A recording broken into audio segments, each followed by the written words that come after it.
Welcome back to the channel. আমি প্রীতম বলছি। কেমন আছো তোমরা? আজকে তোমাদেরকে শোনাবো অবরুদ্ধ নিশীথের প্রথম পর্ব, লেখিকা তেজস্মিতা মুর্তজা। তো চলো, উইদাউট ওয়েস্টিং এনি টাইম শুরু করা যাক। ভার্সিটিতে ছাত্র পরিষদের কি এক প্রোগ্রাম ছিল, তা ফেলে বাড়ি ফিরল অন্তু। আম্মার কল এসেছে বেশ কয়েকবার। তার ভাষায় খুব জরুরি কাজ।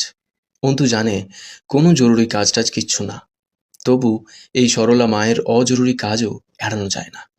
আগস্টের মাঝামাঝি, গরম না থাকলেও দুপুরের ঝাঁঝালো রোদে বাড়ি ফিরে যে জরুরি কাজটা দেখল অন্তু, তাতে তার মাথাও দুপুরের রোদের মতোই উষ্ণ হয়ে উঠল। তাকে দেখতে আসা হয়েছে। মেহমানদের তাকে দেখার ধরন সেই জাহিল যুগের মেয়ে বিক্রি মতো করে, ঠিক যেন অন্তু কোনো পণ্য সামগ্রী। আপনারা মেয়ে দেখতে এসেছেন নাকি হাটে গরু কিনতে এসেছেন? অকপটে কথাটা বলে তীক্ষ্ণ চোখে তাকিয়ে রয় অন্তু। সামনের সোফাতে পাত্রের বাড়ির লোক বসে আছে। অন্তুর কথায় হতবাক, সাথে বিস্ময় এবং অপমানে একাকার হলেন পাত্রর মা, বোন ও ফুফু। পাত্রর মা হতভম্বতা কাটালেন আগে, অসন্তুষ্ট মুখে বলে উঠলেন, ও মা, এ আবার কেমন কথা? মেয়ে দেখতে এসে মেয়ের পা দেখতে চাও কি অপরাধ নাকি? জি না, ঠিক অপরাধ নয়, মূর্খতা।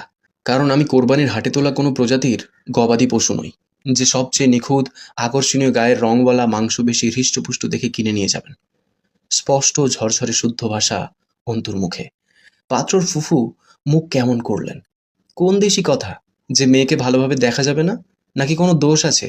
তাছাড়া কোনো মেয়ে আছে যে পাত্রপক্ষের মুখের ওপর এরকম বদমাইশের মতো কথা বলে? আশ্চর্য মেয়ে তো দেখছি। দেখতে আসছি তো দেখবো না? নিশ্চয়ই দেখবেন। দোষ থাকা চলবে না। দরকার পড়লে মেয়ের দেহের প্রতিটা কোষ পর্যবেক্ষণ করা মেশিন এনে দেখবেন।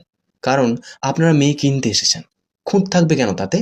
পরনের সালোয়ার ঠ্যাঙে তুলে তারপর মেয়ের ঠ্যাং দেখবেন ফর্সা কিনা, রাইট? অথচ এটাকে আপনারা মেয়ে দেখা বললেও আমি ছোট লোকই বলছি। মেয়ে দেখতে এসে গাল ফেড়ে মেয়ের দাঁত দেখতে হবে, দাঁত উঁচু নিচে আছে কিনা, মাথার চুল টেনে টুনে দেখতে হবে চুল আসল না নকল, আছে না নেই, বড় না ছোট, গলা বের করে ঘাড়ের ওড়না খুলে হাঁটিয়ে নাচিয়ে এরপর পছন্দ হলে নিয়ে যাবেন। এটাই মেয়ে দেখা? অথচ বলুন তো, আমি যা যা বললাম তা শুনতে এমন লাগলো না যে কোনো গৃহপালিত পশুর বর্ণনা দেওয়া হয়েছে? খরিদ্দার এসেছে গোয়াল থেকে পশু খুলে নিয়ে যেতে। অপমান, অসন্তুষ্ট এবং বিরক্তি লেগে আছে মুখে তিনজনের। ছেলের ফুফু মুখ খুললেন, তো কিভাবে মেয়ে দেখে? তুমি শেখাও কিভাবে মেয়ে দেখে। কথাটা বলে মুখ ঝামটি মারলেন মহিলা। রাবেয়া পাশে দাঁড়িয়ে অন্তুর দিকে চোখ গরম করে তাকাচ্ছেন। ঘরে পাড়ার মহিলাও আছেন কয়েকজন। পাশেই ঘটক মহিলাটি বসে আছেন। তিনি বললেন, এ কেমনে কথা কও মেয়ে? দেখতে এলে একটু ভালো কইরেই দেখে মেয়ে, না দেখে শুনে আবার নিয়ে যায় নাকি? বাড়ির বউ হইবা বলে কথা। অন্তুর কাছে এ কথার জবাব আছে। দেখে শুনে নিয়ে যাওয়াটা দোষের নয়, তবে দেখার মধ্যে মার্জিত এবং শালীনতার ব্যাপার তো আছে। মহিলাগুলো রীতিমতো তাকে অসম্মানমূলকভাবে মেয়ে দেখার নামে এক প্রকার অপমান করছেন। একটা মেয়ের পাত্রপক্ষের সম্মুখে মেয়ের আত্মমর্যাদা মূল্য শব্দের অস্তিত্ব নেই। শুধুই একটি জড় সামগ্রী, যাকে ঘুরিয়ে ফিরিয়ে বাজিয়ে দরদাম করে পছন্দ হলে দয়া করে কিনে নিয়ে যাওয়া হবে। অথচ শরীরে সামান্য কিছুটা রক্ত অবশিষ্ট থাকতে এতটা আত্মসম্মান ও স্বমর্যাদাহীন হবার নয় অন্তর। পারবে না সে। এই কথাগুলো চেপে গিয়ে ঘটক মহিলাটির কথার জবাবে চমৎকার হাসল। বাড়ির বউ হব? কে বলেছে? আমি বলেছি? আপনারা শুনছেন? অথবা আর কেউ বলেছে? অথবা আমার ভাগ্য? আমি এখনো অন্যের মেয়ে। আর অন্যের মেয়েকে বাজারের পণ্যের মতো ঘুরিয়ে ফিরিয়ে দেখা, দরদামের কথায় আসা যদি বিয়ের উদ্দেশ্যে মেয়ে দেখা হয়, তাহলে বিয়ে বোধহয় আমার জন্য না। তার উপর দরদামও আবার কিভাবে হবে জানেন? যেখান থেকে মেয়ে নিবে সেখান থেকেই আবার চাহিদা মতো আঁচল ভরবে। এই ব্যবসাটা আবার ব্যবসার রীতিও মানে না। ব্যবসায় মূল্য দিয়ে কিনতে হয়। এখানে যেখান থেকে মেয়ে নামক পণ্য নেবেন সেখান থেকে আবার বেশ কড়া একটা দান মারা হয়। বেশ লাভজনক তবে সস্তা ব্যবসা, যাকে ভদ্র ভাষায় যৌতুক অভিহিত করা হয়। আপনি বুঝতে পারছেন আন্টি আমার কথা? অন্তু ধারালো, নমনীয়। অদ্ভুত সমীকরণ না? ধারালো আর নমনীয়, বিপরীত দুটো অবস্থার সংমিশ্রণ। পাত্রর মা অন্তুর মায়ের দিকে তাকিয়ে এবার কড়া স্বরে তাচ্ছিল্য করে মুখ বিকৃত করলেন। আপা, সে আপনি মেয়েকে যতই শিক্ষিত করেন, আদর্শ শিখাইতে পারেন নাই। এরকম মেয়ে কার ঘরে যাবে আল্লাহ মামুদ জানে। আপনার কপালে কি আছে এই মেয়ে নিয়ে আল্লাহই জানে। অন্তত কোনো ভদ্র পরিবারে তো যাবে না। অন্তু কেমন করে যেন হেসে উঠল। আপনি ভদ্রতা এবং আদর্শের কথা বলবেন না, শব্দ দুটো কষ্ট পাবে খুব। পরের মেয়েকে দেখতে এসে পান চিবোতে চিবোতে তাকে ম্যানিকুইনের মতো ঘুরিয়ে ফিরে দেখাটা কোথাকার আদর্শ? যেন আমি সুপার মার্কেটের দোকানে পোশাক পরিয়ে সাজিয়ে রাখা সেই পুতুলটা, আপনি এসেছেন পোশাকের সেই পুতুল মডেলটিকে দেখতে। পছন্দ হলে কিনবেন, অথবা অন্য কোনো দোকানে দেখবেন। থামল অন্তু, মাথা তুলে তাকিয়ে বেশ নরম এবং বিনয়। আত্মসম্মানহীনতা যদি আদর্শ হয়, আমি বরাবর অভদ্র এবং জঘন্য আদর্শে পালিত এক মেয়ে। অন্তত আমার বাপ আমাকে পড়ালেখা করিয়ে, খাইয়ে পরিয়ে, আমার সমস্ত শখ, আহ্লাদ, চাহিদা সাধ্যমতো পূরণ করে, আদর করে আমাকে গরু বানায়নি, যে কারো সামনে বিক্রয়যোগ্য পণ্যের ন্যায় দাঁড় হব। অন্তত এটুকু মর্যাদাবোধ তো রাখি নিজের মাঝে, যে অন্তত আপনার মতো ভদ্রদের ঘরে আমার কদম পড়বে না। অন্তু আর বসল না। সকলের বিভিন্ন রকম দৃষ্টিকে পেছনে ফেলে এগিয়ে গেল নিজের রুমের দিকে। তার নামে এমনিতেও সমাজের রটা কথা কম নেই। প্রতিনিয়তই লোকে তাকে আলোচনায় রেখেছে। অন্তুকে তার মা বাপ মিনসের মতো মানুষ করছে। নষ্টা মেয়ে, ভ্রষ্টা মেয়ে, বেয়াদব, অসভ্য, আদর্শহীন, পাড়ার লোকের দেওয়া টাইটেলের অভাব পড়ে না অন্তুর ভাগে। কিছুক্ষণ পর সকলকে বিদায় করে রুমে এলেন রাবেয়া বেগম। তিনি কিছু বলতে যাবেন, তার আগেই অন্তু বলল, এরকম লোকেদের সামনে বসানোর জন্য তুমি আমায় টিউশনি কামাই করিয়ে বাড়ি ডেকে আনলে? তোমার আক্কেলকে আর কতটা সাধুবাদ জানাবো আমি? আম্মা, এসব লোক আমাদের বাড়িতে ঢোকে কেমন করে? রাবেয়া বেগম অসন্তুষ্ট স্বরে বললেন, একটা থাপ্পড় মারবো। দিন দিন বেলেহাজ হয়ে যাইতেছো তুমি। বেশি লাই দিয়ে ফেলতেছি নাকি আমি? আর কয়টা পাত্র সামনে আমার মান ইজ্জত নষ্ট করবি তুই? মা হিসেবে তোকে পার করতে চাওয়া কোনো হক নাই আমার? পাড়ার লোকে একের পর এক কথা বলতে ছাড়তেছে না প্রতিদিন। সে সবই তো শুনতেছি। তুই পরিস্থিতি বুঝবি কোন দিন? বেকায়দা মেয়ে লোক জন্মেছে আমার পেটে। আম্মা, তোমার তো সব সময় আমার উপর অভিযোগ থাকে। ধরে নিয়ে আসো এসব মূর্খ ছোট মানসিকতার লোকদের। তোমার কি ধারণা যার তার গলায় ঝুলে পড়বো আমি? What nonsense! বিবেক নষ্ট হয়ে মানুষগুলো বোধহয় তোমার মতোই হয়। তোর বিবেক কাজে লাগা, তা লাগালেই তো মিটে যেত সব। এই দিয়ে কতগুলোর সাথে এমন হইল। পাড়ার লোকে খুব ভালো কয় এতে, তাই না? ভার্সিটিতে পড়াচ্ছি তা নিয়ে কত কথা শুনলাম। এখন বিয়ে করাচ্ছি না তা নিয়ে লোকে কানা ঘুষা শুরু করছে। এই যে এইসব আচরণ করিস লোকের কানে যায় না? শাড়ির সেফটি পিনগুলো খুলে ড্রেসিং টেবিলের উপর রেখে বলল, খুব যুক্তির কথা বলেছ। বুকের আঁচল নামিয়ে তাদের পেট ও পিঠের রঙের সাথে মুখের রং মিলিয়ে দেখাতে হবে। এরপর সেখানে বিয়ে করে চলে গিয়ে পাড়ার লোকের মুখ বন্ধ করতে হবে, রাইট? ইয়া, এক্স্যাক্টলি।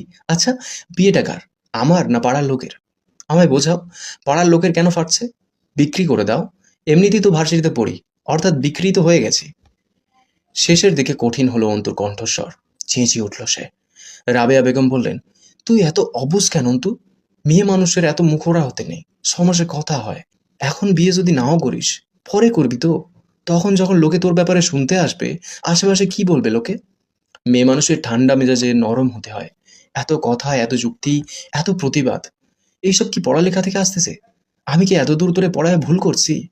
কিছুক্ষণ চুপ থেকে শান্ত স্বাভাবিক কণ্ঠে বলল, আম্মা, বের হ, আমি চেঞ্জ করব। সারা রাত পড়ার পর সকালের দিকে ঘুমিয়েছে। আজ ক্লাস টেস্ট পরীক্ষা আছে। মাসখানেকের ছুটির পর আজ থেকে ক্লাস শুরু ভার্সিটিতে। আজকাল ঘন ঘন ছুটি চলে। দেশের পরিস্থিতি ভালো না। ফজরের নামাজও কামাই হয়ে গেছে অন্তুর। উঠে গিয়ে রান্নাঘরে উঁকি দিল। কিছু খাওয়ার আছে নাকি আম্মু? তরকারি চুলায় বসাতে বসাতে বললেন রাবেয়া। কি থাকবে? আব্বুর কাছে যা, দেখ বারান্দায় মুড়ি চানাচুর দিছি। কি রান্না করছো? শুটকি মাছের ঝোল আর নিরামিষ। নাক ছিটকায় অন্তু। ও এক থু, গন্ধ। আমার জন্য অন্য কিছু বানাও। রাবেয়া বেগম রেগে তাকালেন। গেলে এখান থেকে, সর, যা। আহ্লাদ! চোখ উল্টায় অন্তু, যেন এই গন্ধের মধ্যে ঘুম দিতে এসেছি। ছি, কি ভয়ঙ্কর গন্ধ আসছে। আজ বাড়িটা গোলাপ জল ছিটিয়ে পাক পবিত্র করতে হবে। রাবেয়া বেগম চোখ পাকালেন। আহা, যেন আমার মুখে শুটকির নাম থেকে গন্ধ আসতেছে, নাকি ঘরের দেওয়াল থেকে? ঢং না করে সর এখান থেকে। শুটকি মাছ সেই স্বাদে শুকাতে দেওয়া এখনো আনিনি। একটু থতমত খেলো অন্তু। মুখ গম্ভীর করে বলল, শুটকি যেখানেই থাক, আমার নাককে আকর্ষণ করে খুব বাজেভাবে। ওয়েট, সারা রাত কুয়াশায় ভিজিয়েছ?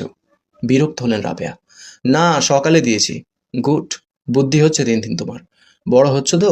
আমা, ভাবি কবে আসবে? রাবেয়া বেগম কাজে ব্যস্ত হয়ে পড়লেন। জানি না। আব্বুর পাশে এসে বসলো। আমাকে আজ নামিয়ে দিয়ে যাবে একটু ভার্সিটিতে?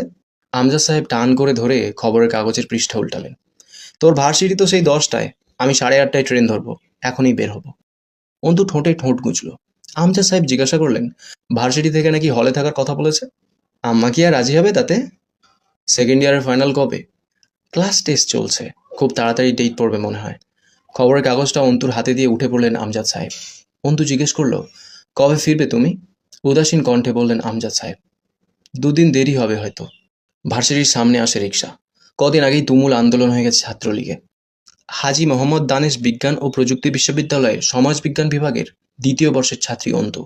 দিনাজপুরের বাঁশেরহাট থেকে খুব বেশি দূরে নয় ওদের বাসা। ভিতরে ঢুকে শহীদ মিনার চত্বরে পৌঁছানোর আগেই পেছন থেকে ডাক পড়ল তার। একজনের হাবভাব খুব উল্লেখযোগ্য। অন্তুর মনে হলো সে চেনে লোকটাকে। মনে হলো আগে দেখা মুখ। তবু মনে নেই বিশেষ কিছু। ছেলেটা এগিয়ে এসে হাতের সিগারেটটা অন্তুর দিকে বাড়িয়ে বলল, নাও, একটা টান দাও। অন্তু নিঃসংকোচ হাতে নিল সিগারেটটা, ঘুরে ফিরে দেখে বলল, টান না হয় দেবো একটা, কিন্তু এতে ফজিলতটা কি? ফজিলত? এই যে আমি তোমায় টান দিতে বলতেছি, এর চাইতে বড় ফজিলত বা হাকিকত কিছুই নাই। আর জরুরি তো মোটেই না যে সব কিছুতে ফজিলত থাকা লাগবে। কিন্তু আপনি টান দিতে বললেই দিতে হবে তা কেন? এটা ৮০ ভাগ মুসলিমের দেশ, বাংলাদেশ। আমি পশ্চিমা সংস্কৃতির মেয়ে না, সিগারেট খাই না আমি, তবুও টান দিতে হবে কেন? পেছন থেকে ক্যাট ক্যাট করে বলল, কারণ আমরা সিনিয়র। এরপর আর কোনো ফজিলতের খোঁজ করলে তুমি নিখোঁজ হয়ে যাবে। পেছনের সকলে হেসে উঠল। অন্তু মাথা নাড়ল। সাংঘাতিক ব্যাপার দেখছি। তবে সিনিয়র কাকে বলে তা জানেন না, তাই না? সিগারেটওয়ালা ভ্রু নাচিয়ে এগিয়ে এসে দাঁড়ালো। পরের জন থেমে পিছিয়ে যায়। এবার সিগারেটওয়ালা মুখের ওপর ঝুঁকে পড়ল। তুমি জানাবে তা? অন্তু ঘৃণায় মুখটা পিছিয়ে নেয়। নিজ গরিমায় বলে ওঠে মাড়ি শক্ত করে, জানাতেই পারি, শিক্ষার বয়স হয় না।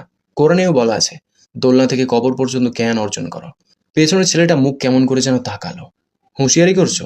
সিনিয়রদের সামনে মুখ চালাচ্ছ? মারা পড়বে মেয়ে। কবে ভর্তি হয়েছ? বড় ছোট বিষয়টা বুঝে উঠতে পারোনি মনে হচ্ছে। হাসতে হাসতে সাবধান করলো যেন সে অন্তুকে। অন্তু হাসল। তা তার হিজাবের আড়ালে ঢাকা পড়ে রইল বোধ হয়। হাসি চেপে বলল, কুকুর ছোট হোক অথবা বড়, তাকে কুকুর বলার সৎ সাহসটুকু থাকা অবশ্যই ভালো গুণ। কি বলেন সিনিয়র মশাই? কথাটা অন্তু ঘাড় বাঁকা করে তাকিয়ে থাকা সেই সিগারেটওয়ালা ছেলেটার দিকে তাকিয়ে বলল। ছেলেটার ভ্রু কিঞ্চিত জড়ালো, যা খুব সূক্ষ্ম। অন্তু আবার বলল, একটা মেয়ে হেঁটে যাচ্ছে, তাকে ডেকে সিগারেট টানতে বলা, পানির বোতল ভরানো, জুতো পরিষ্কার করানো, আজে বাজে কথা চিরকুটে লিখে তা অন্যকে দেওয়ানো, হ্যারাস করা, এসব আপনাদের কাছে সিনিয়রের সংজ্ঞা? অথচ আমি যে বই থেকে সিনিয়রের সংজ্ঞা পড়েছিলাম, সেখানে লেখা ছিল সিনিয়র হলো শিক্ষক, যে জুনিয়রকে আদব শেখাবে, শিষ্টাচার শেখাবে, একটা ভুল করলে ধমক দিয়ে ভুলটা শুধরে দেবে, কোনো প্রয়োজনে সাহায্য করবে, ইত্যাদি ইত্যাদি অনেক কিছুই লেখা ছিল। সেই বইটা কিনে নেবেন পারলে। হতে পারে নতুন করে মানুষের চামড়া গজাবে আপনাদের গায়ে। সিগারেটটা মাটিতে ফেলে পা দিয়ে চেপে পিষে আর তাকালো না ছেলেদের দলের দিকে। ক্লাসের দিকে এগিয়ে গেল। ছেলেগুলো এগিয়ে যেতে অগ্রসর হয় অন্তুর দিকে ক্ষিপ্র বেগে। জয় তাকিয়ে দেখল, তার সেই সিগারেট মেয়েটা মাটিতে ফেলে পা মারিয়ে গেছে। ছেলেদের থামালো জয়। উফ বয়েজ, কুল কুল। পাখিটা একদম আলাদা, সবার থেকে আলাদা। তার সঙ্গে খেলাটাও হবে একদম আলাদা। আমাকে চেনেনি মনে হয়। বেশ ভাবুক কণ্ঠে বলল কথাগুলো জয়। আস্তে করে মুখ তুলে আকাশের দিকে তাকালো। কুকুর বলেই খালাস হয়ে গেল মেয়ে। পেটে যে কুকুরের ভীষণ ক্ষুধা, সেটা খেয়াল করলে না। Not fair, no, this is not fair. হুট করে আবার আসমান থেকে চোখ নামিয়ে ঘাড় নাড়ল দুদিকে। চ্যাহ, উফ কি তেজ! আমি ডিস্টার্বড রে। ঝুঁকে পড়ে পিষে যাওয়া সিগারেটটা তুলল। সেটা কবিরকে দেখিয়ে বলল, রেখে দে এটা যত্ন করে। পাখি শিকার করার পর একবার করে এটা দেখব। আর তাই বলে আমার সাথে এভাবে? ও আমাকে চেনে? সামনের দাঁত কপাটি ঘষল মৃদু। ঘাড়ে হাত বুলিয়ে আর চোখে সামনের দিকে তাকালো।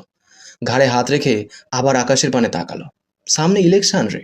জয় নিজেকে বাঁচিয়ে চলছে। তাতে দেখছি অনেকেই রঙ্গতামাশা দেখিয়ে চলে যাচ্ছে। এটা কি ঠিক হচ্ছে বলতো? ইলেকশন তো শেষ হবে, তাই না? এরপর কি হবে তা ভাবছে না কেন এরা? হিংস্র হয়ে উঠল জয়ের মুখ। উন্মাদের মতো হাসলো। ভার্সিটি চত্বরে লোকজন কম এখন। ক্লাসের ফুল টাইম চলছে। লোক থাকলেও জয়ের যায় আসার কথা নয়। সে আবার তাকালো অন্তুর চলে যাওয়ার পানে। অন্তু ততক্ষণে ঢুকে পড়েছে সমাজ বিজ্ঞান বিভাগের বিল্ডিংয়ে। এতক্ষণ শুনলে অবরুদ্ধ নিষেধের প্রথম পর্ব। লেখিকা তেজস্মিতা মুর্তজা। কেমন লেগেছে কমেন্ট করে জানিও। তোমাদের একটা কমেন্ট আমাকে প্রচুর মোটিভেট করে। পরবর্তী পর্বগুলো খুব শীঘ্রই চলে আসবে এই চ্যানেলেই, তাই চ্যানেলটাকে সাবস্ক্রাইব করে রেখো। দেখা হচ্ছে খুব তাড়াতাড়ি। ততক্ষণ সুস্থ থেকো, ভালো থেকো। Thank you.